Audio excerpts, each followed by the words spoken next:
नमस्कार, मैं गीता भदौरिया और आज आप सुन रहे हैं मेरी हिंदी कहानी मन का मीत सरकारी व प्राइवेट नौकरी। क्या है, तुम हमेशा किसी भी नई योजना के विपक्ष में ही क्यों रहती हो? मेरी कोई बात तुम्हें समझ ही नहीं आती। कोई भी प्लान बनाओ, तुम्हें उसकी कमियां नजर आती हैं। तुम औरतों की बुद्धि भी ना। राकेश बोल रहा था। कुछ महीनों से ये रोज का काम है। सविता समझा समझा कर थक गई है राकेश को, लेकिन उसके किसी शुभचिंतक ने समझा दिया कि वह 40 साल का हो गया है और कोई अपना काम शुरू कर दे। अरे तुझे चिंता है? क्यों है? भाभी जी तो सरकारी नौकरी में है, मजे हैं तेरे। क्यों किसी की सुनता है?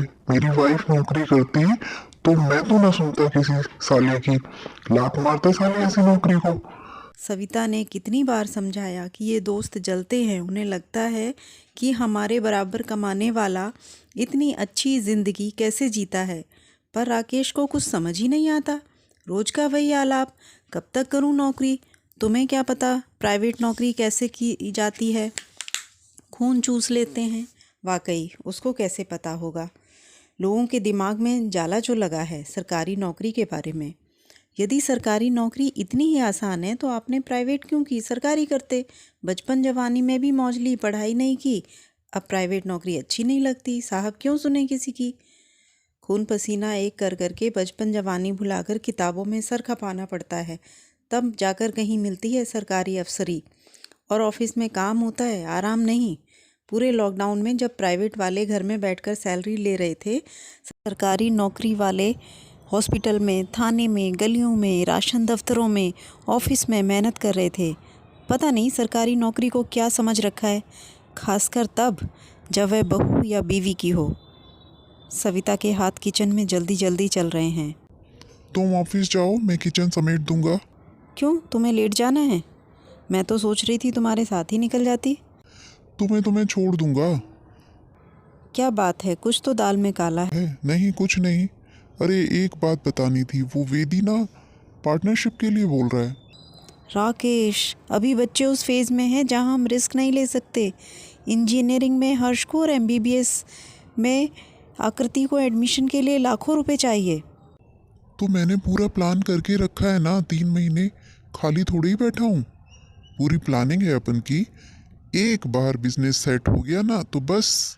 लॉकडाउन ने गड़बड़ कर दी, नहीं तो इतनी धांसू प्लानिंग थी, तभी मैंने जॉब छोड़ दी। कब? फिर से? जनवरी में। अब बता रहे हो 5 महीने बाद?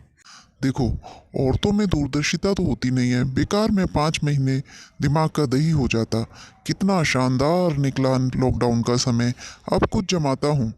सब जमा जमाया ही तो था। अरे तुम्हें क्या पता अच्छी लाइफ क्या होती है? तुम तो सरकारी दफ्तर में जाकर बैठ जाती हो। ओह, सचमुच मुझे कुछ नहीं पता। चलो आज सोचती हूँ। ये मेरा काम है, तुम दिमाग मत लगाओ। राकेश ने कहा। सविता सुबह उठी तो एकदम तरोताज़ा फील कर रही थी। अच्छे से तैयार होकर बाहर निकल गई और एक सप्ताह बाद एक फ़ाइल राकेश के हाथों में देती हुई बोली, साइन कर देना, मैंने लाइफ सेट कर ली है अपनी। तुम्हारी सेट करना मेरे बस की बात नहीं है। डिवोर्स। फाइल पढ़ते ही राकेश कुर्सी से उछल पड़ा, फिर अचानक ही ज़ोर से दहाड़ा। पागल हो? अकेली जी पाओगी?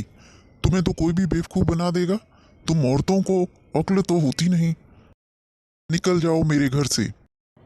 आप निकलिए मेरे घर से, सविता ने शांति से कहा। राकेश अवाक रह गया। ये तो साला कभी दिमाग में ही नहीं आया। प्लानिंग गड़बड़ हो गई। दूर रेडियो पर गाना बज रहा था, मीत ना मिला रे मन का। कौन सही कौन गलत, आप ही बताइए। और सुनते रहिए गीता भदौरिया की कहानियाँ। और लाइक करें, शेयर करें, सब्सक्राइब करें मेरे यूट्यूब चैनल को।